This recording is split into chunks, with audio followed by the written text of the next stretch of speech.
परम सत्कार्यो गुरु प्यारी सात संगत जी राधा स्वामी जी। सात संगत जी, जब हम सद्गुरु को अपना मानकर उन पर विश्वास कर लेते हैं तो ज़रूरत पड़ने पर सद्गुरु हमारी मदद करने पहुंच जाते हैं जी। ऐसा ही एक मामला सामने आया है जी, जो कि ज़मीनी विवाद से जुड़ा हुआ है जी। और इस मामले में बाबा जी को खुद चलकर पुलिस स्टेशन में लिखित में एक स्टेटमेंट देने जाना पड़ गया था जी। जिस शख्स से ये ज़मीनी विवाद जुड़ा हुआ है, उस शख्स ने बड़ी ही चालाकी से बाबा जी को अपना गवाह बना लिया जी। और उस शख्स को बाबा जी पर ये भी विश्वास था कि और कोई उसकी मदद करने आए या ना आए, लेकिन बाबा जी उसकी मदद करने पुलिस स्टेशन तो क्या, कोर्ट में भी आएंगे जी। और हुआ भी ऐसा ही जी, क्योंकि इस शख्स ने खेल ही कुछ ऐसा खेला था जी। सात संगत जी, जिस भाई के बारे में मैं आपको बता रही हूँ, ये डेरे से बहुत दूर नहीं बल्कि 25-26 किलोमीटर दूर कपूरथला का रहने वाला है जी। और ये इस भाई ने जब से जन्म लिया है तब से इसके माता पिता ने इसको एक ही बात सिखाई है जी, कि बाबा जी पर हमेशा विश्वास रखना है और बाबा जी पर से विश्वास कभी भी किसी भी सूरत में डोलना नहीं चाहिए। माता पिता की इतनी अच्छी सीख के कारण बाबा जी ने इस भाई को इतनी बड़ी मुसीबत से बाहर निकलवा दिया जी। अगर मैं कहूँ कि अगर ये भाई उस मुसीबत में फंस जाता तो इसकी ज़िंदगी बर्बाद हो जाती जी। लेकिन क्योंकि शुरू से इसने बाबा जी पर विश्वास करना सीखा था, तो ये विश्वास इसके एक जगह पर ऐसा काम आया कि ये बड़ी मुसीबत से बच निकला जी। सात संगत जी, इस भाई का एक असूल है, ये जब भी कोई भी महत्वपूर्ण और बड़ा काम करता है तो उस काम को करते समय ये बाबा जी की तस्वीर को सामने ज़रूर रखता है। कभी कोई मीटिंग अटेंड करनी है तो भी बाबा जी की फ़ोटो को टेबल पर रख लेता है। जब सामने वाला पूछता है कि आप ऐसा किस लिए करते हैं, तो इसका एक ही जवाब होता है जी, कि भाई ये मेरे गुरु हैं और मैं जब भी कोई काम करता हूँ तो इनके सामने ही करता हूँ, जिससे कि कल को अगर मैं कहीं फंस जाऊँ तो ये मेरी गवाही दे सके। कई बार कुछ लोग इस भाई की ऐसी सोच का मजाक भी उड़ा देते थे जी। वो कहते थे कि भला एक फ़ोटो भी किसी का गवाह बन सकती है। लेकिन सात संगत जी, इसके विश्वास के कारण बाबा जी को गवाह बनना ही पड़ गया जी। संगत जी, हुआ यूं था कि इसके पिताजी के हिस्से में इनके गांव में 10 किले ज़मीन आती थी और ये भाई रहता था अपने माता पिता के साथ शहर में जी। जिस वजह से इस भाई के पिताजी ने अपने हिस्से की ज़मीन अपने भाई को ठेके पर दे रखी थी जी। और हर 6 महीने में पिताजी का भाई इनके पैसे पहुंचा दिया करता था जी। एक बार इस भाई को बहुत सारे पैसों की ज़रूरत पड़ गई, क्योंकि ये शहर में रहता था तो वहाँ इसका दिमाग सिर्फ बिजनेस करने में ज़्यादा रहता था। तो इसने अपने पिता से बात की और कहा कि पापा, अगर हम गांव वाली ज़मीन को बैंक में गिरवी रखकर लोन ले ले तो मैं शहर में बिजनेस शुरू कर लूँगा और लोन की किश्त मैं खुद उतारता रहूँगा। तो इसके पिता ने कहा कि बेटा, तू मेरा इकलौता बच्चा है और अब ये ज़मीन तेरी ही तो है, तुझे जैसा ठीक लगे तू वैसा कर। तो इस भाई ने अपने चाचा से गांव में जाकर इस बारे में बात की और कहा कि अब हम आपको अपनी ज़मीन और नहीं दे सकते, क्योंकि मुझे लोन की ज़रूरत है और इस ज़मीन को मैं बैंक में गिरवी रखना चाहता हूँ। चाचा ने जैसे ही ये बात सुनी तो उनके होश उड़ गए जी, क्योंकि ज़मीन वापस देने का मतलब था कि उनकी कमाई खत्म हो जाना। चाचा जी ने उसी रात एक प्लान सोचा और इस भाई को कहा कि बेटा, तुझे तो लोन से मतलब है ना। अगर मैं तुझे उतने पैसे दे दूं जितने तुझे बैंक वाले देंगे, तो क्या इस ज़मीन को तू मेरे पास गिरवी रख देगा? जितनी किश्त तू बैंक वालों को हर महीने देगा, उतनी तू मुझे देते रहना, और जब सारे पैसे उतर जाएंगे तो तू अपनी ज़मीन वापस ले लेना। तो ये भाई कहने लगा कि चाचा जी, ये भी कोई पूछने वाली बात है। आपको ज़मीन दूंगा तो मेरा काम तो और भी आसान हो जाएगा, क्योंकि बैंक वालों की तो कागजी कार्रवाई करने में ही 2 से 3 महीने लग जाएंगे। जितनी किश्त मैं वहां दूंगा उतनी आप मुझसे ले लिया करना। तो जब डील फाइनल हो गई तो इस भाई के चाचा ने स्टैम्प पेपर पर एक अग्रीमेंट बनवाया और उसमें सारी शर्तें लिखकर इस भाई के साइन करवा ली और उसको लोन के पैसे दे दिए। जब ये सारी कार्रवाई हो रही थी तो इस भाई ने बाबा जी की फोटो को सामने टेबल पर रख दिया। चाचा जी तो इस भाई की आदत को पहले से ही जानता था कि ये हमेशा ऐसे ही करता है, तो चाचा को ज़रा भी हैरानी ना हुई।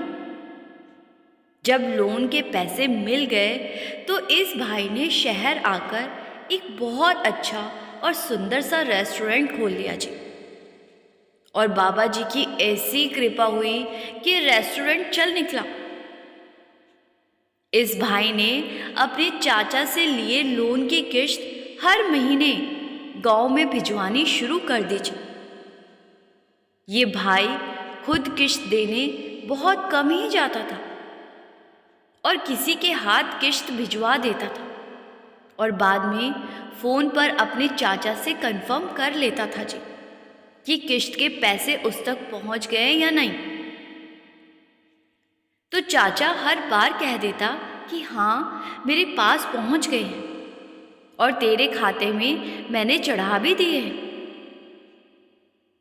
चाचा जी हर महीने किश्त आने पर उसको एक सफ़ेद रंग की डायरी में एक पेज पर लिखकर आगे अपने साइन कर देता। लगभग 5 साल में इस भाई ने चाचा से लिया हुआ लोन चुका दिया और इधर इनका रेस्टोरेंट भी अच्छा चल रहा था जी। तो इसने सोचा कि अब गांव वाली ज़मीन को बेचकर शहर में खुद की एक दुकान खरीद लेता हूँ और अपने इस किराए की दुकान के रेस्टोरेंट को अपनी खुद की दुकान में शिफ्ट कर दूंगा। अब इसी सोच के साथ एक दिन ये भाई गांव गया और अपने चाचा से ज़मीन वापस लेने की बात कही जी। ये सुनकर चाचा कहने लगा कि बेटा, तेरी ज़मीन है, जब मर्जी ले ले, लेकिन पहले मेरे लोन के पैसे तो चुका दे।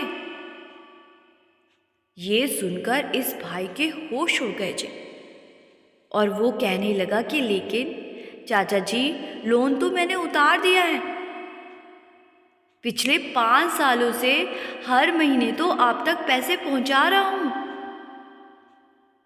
साध संगत जी, चाचा के मन में लालच आ गया था जी। चाचा कहने लगे कि बेटा, ये तू कैसी बात कर रहा है? पहली 2-3 किश्तों के बाद तो तूने एक भी किश्त नहीं दी। टोटल 60 किश्तों की बात हुई थी और मेरे पास तूने सिर्फ 3 किश्तें भेजी हैं और उसके बाद तूने एक बार भी पैसे नहीं भेजे। ये सुनकर भाई कहने लगा कि चाचा जी, ये आप कैसी बात कर रहे हो? मैं हर महीने किश्त भेजने के बाद फ़ोन पर आपसे कंफर्म भी करता था और आप हर बार कह देते थे कि पैसे पहुंच गए हैं।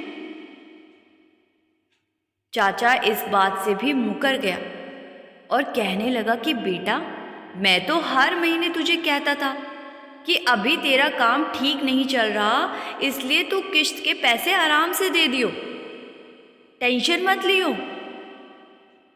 अब ये भाई इतना तो समझ चुका था कि ज़मीन को लेकर चाचा जी की नीयत खराब हो चुकी है। ये भाई वहाँ से उठकर वापस शहर आ गया जी।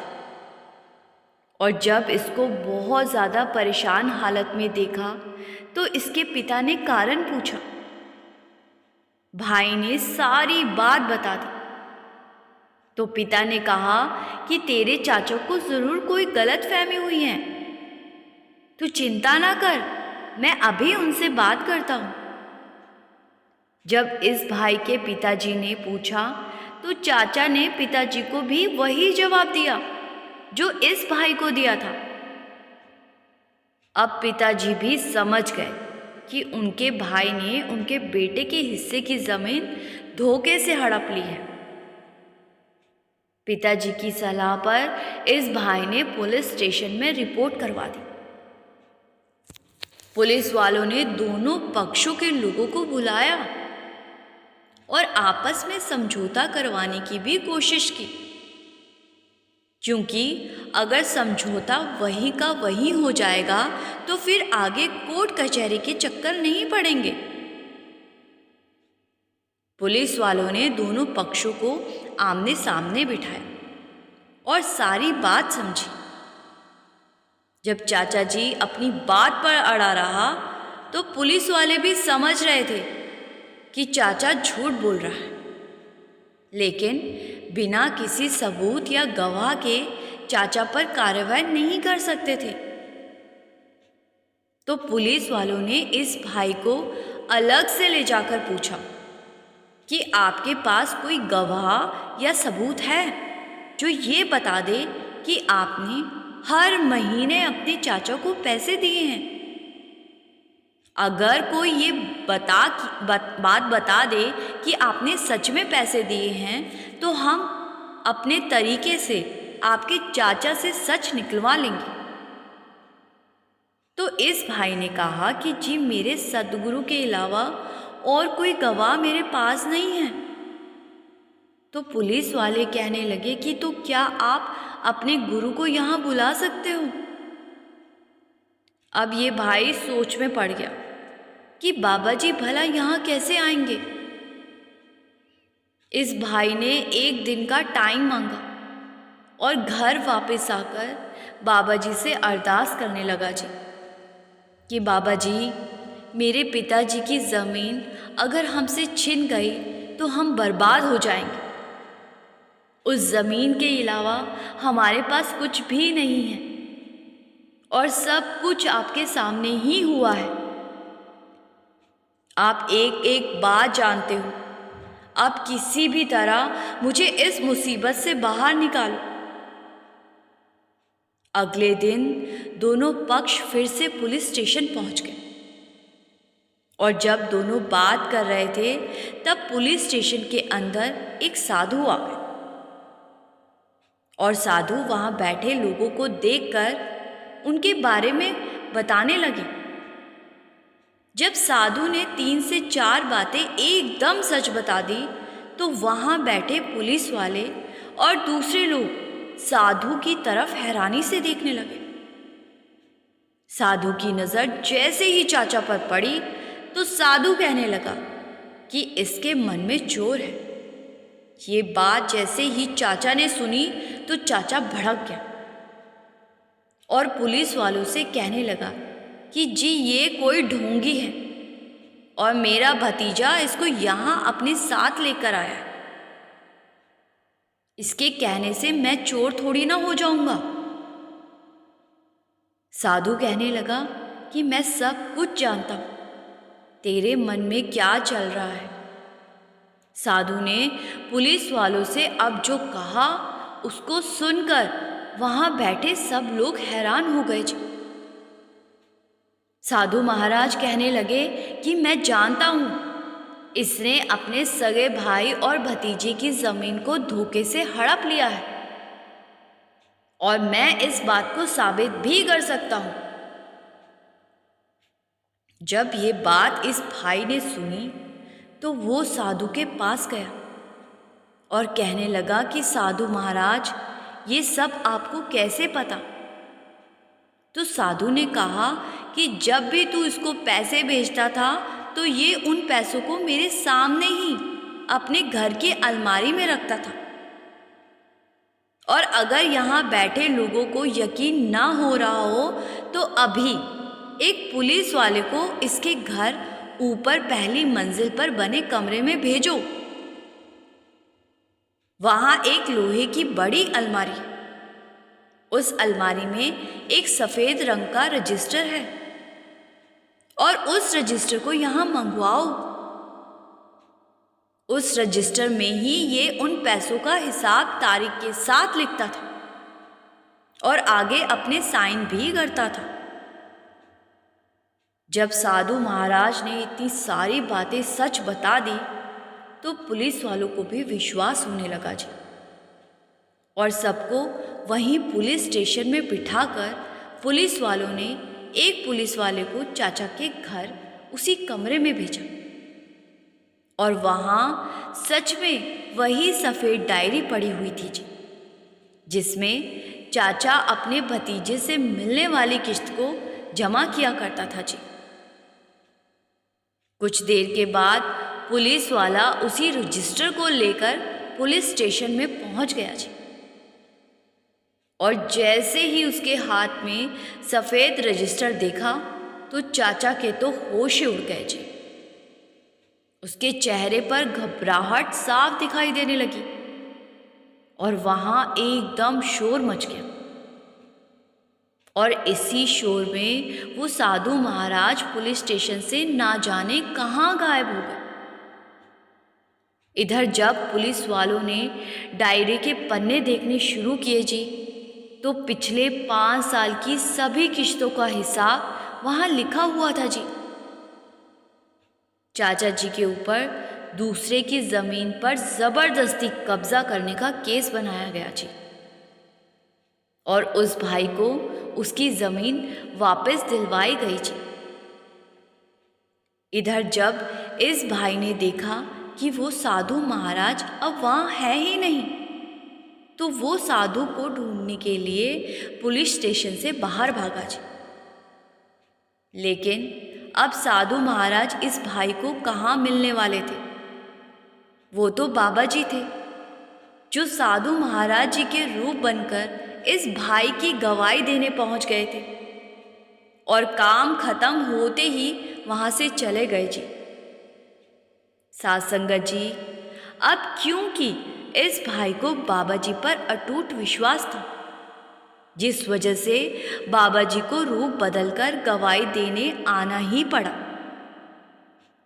ये हर जरूरी काम में बाबा जी को ही अपना गवाह बना लेता था, क्योंकि इसको विश्वास था कि आम इंसान को गवाह बनाऊंगा तो कल को वो धोखा दे सकता है, लेकिन अगर सद्गुरु को ही गवाह बना ले तो सद्गुरु को हर हाल में हमारी संभाल करने आना ही पड़ेगा जी। साध संगत जी, इसी के साथ एक छोटी सी घटना के बारे में और सुनते जाइए जी, जो कि बाबा जी के सेवादारों पर आधारित है जी। और अगर आप भी एक सेवादार हो तो ये खबर आपके लिए बहुत ज़रूरी है जी। साध संगत जी, बाबा जी के 2 तरह के सेवादार होते हैं।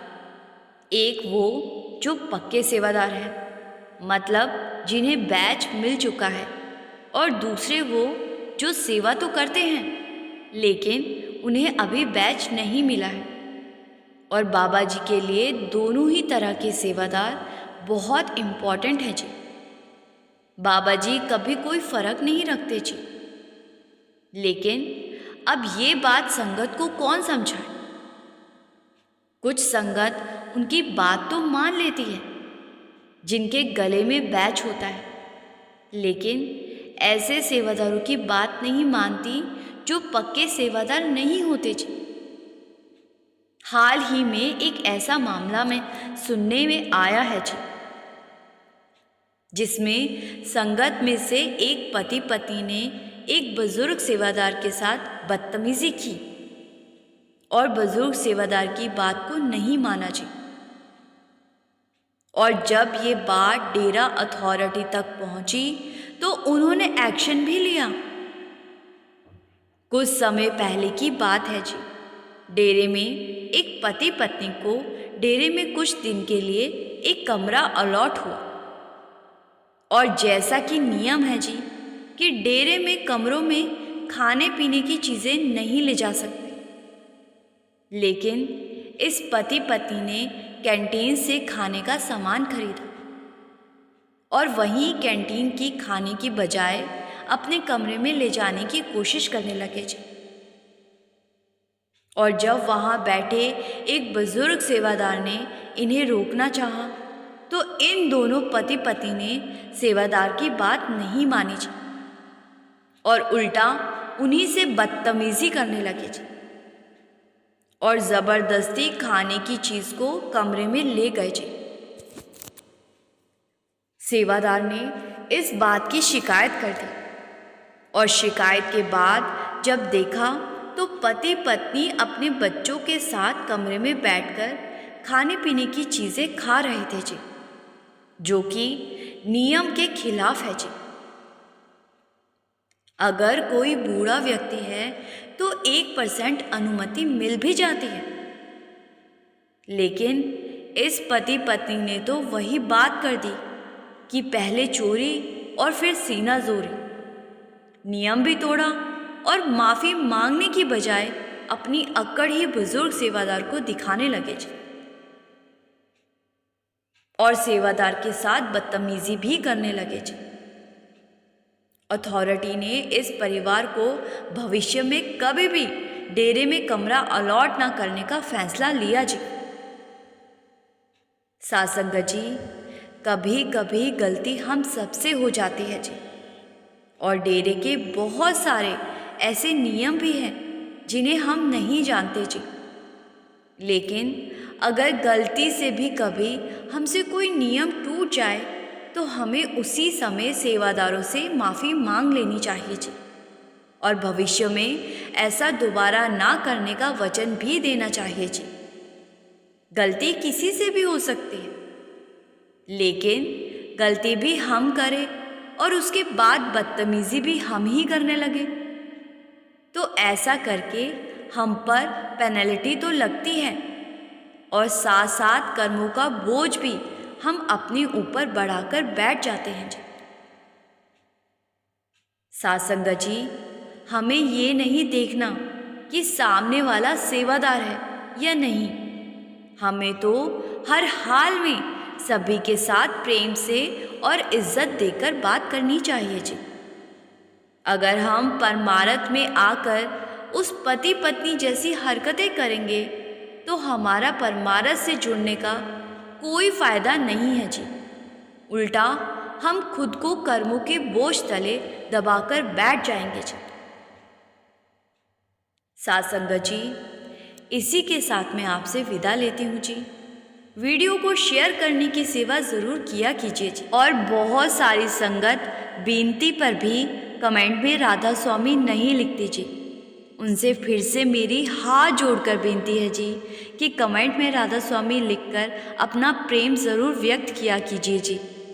और जो संगत पहली बार इस चैनल पर आई है जी, वो बड़ी खुशी से संगत के अपने इस चैनल रूहानी सफ़र को सब्सक्राइब कर सकती है जी।